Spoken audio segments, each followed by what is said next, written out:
Hi, and welcome to our virtual office hours today.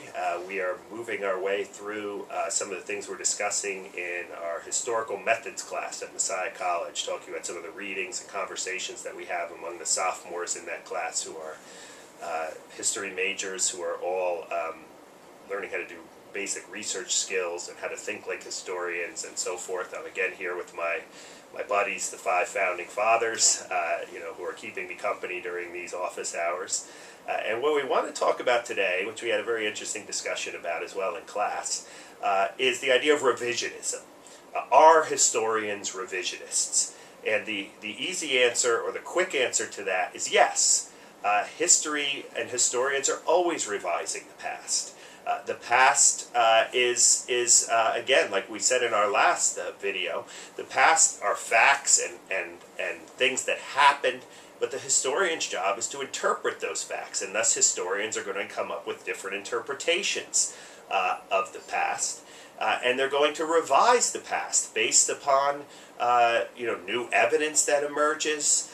That's going to change what the story of history is all about, or different lenses of interpretation. So the past is constantly being revised. Now, in some circles, the idea of revisionist history is often viewed as a very bad thing. But usually those who think it's a bad thing are those who really don't understand the kind of revisionism that historians do. Historians are not out to change the facts of the past, but they are out to sort of accurately find out what happened in the past, or why things happened in the way they did, and that of course is going to lead to different revisionist interpretations of the past. So again, the past doesn't change. History, though, is always changing. One great example of this is in the area of religion. A lot of my students are Christians, and they want to they want to look and find religion in the story of American history.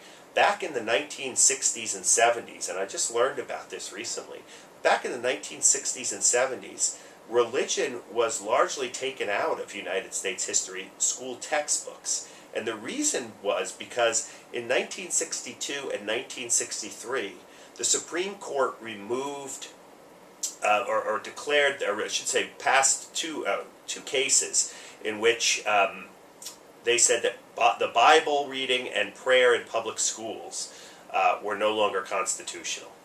Now, many public high schools were so worried now any introduction of religion would eventually lead to a violation of the First Amendment that they were very cautious about talking about religion or having religious events either after school or just talking about religion in a sort of neutral way. As a result, textbook manufacturers, very, very concerned about the fact that they want to sell their textbooks to public schools, they began taking religion out of their textbooks, which then leads to some of these very comical almost textbooks in which they talk about the Puritans or the Pilgrims without ever mentioning God or religion and so forth. Now, it's clearly within the realm of the First Amendment to talk about God or religion if the people that you're studying happen to be focusing on those kinds of things.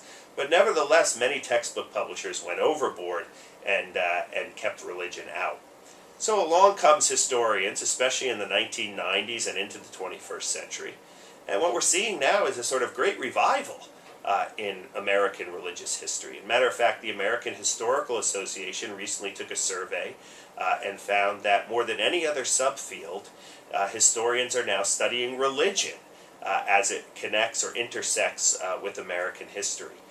So what you're beginning to see now is a much more thorough and complex and nuanced understanding of the role of religion in American society, and eventually now religion is starting to make a comeback in the textbooks.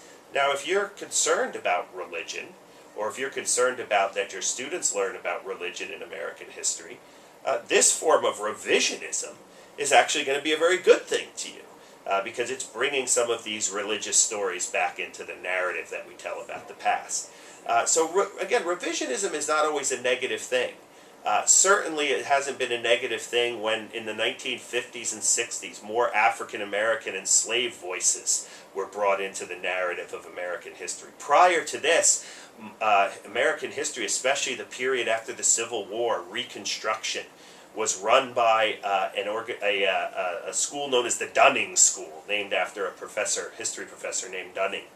And if you read the Dunning School, or the historians of the Dunning School, it's all about white Southerners rebelling against Reconstruction, rebelling against the rights and liberties that African Americans got in this brief period after the Civil War.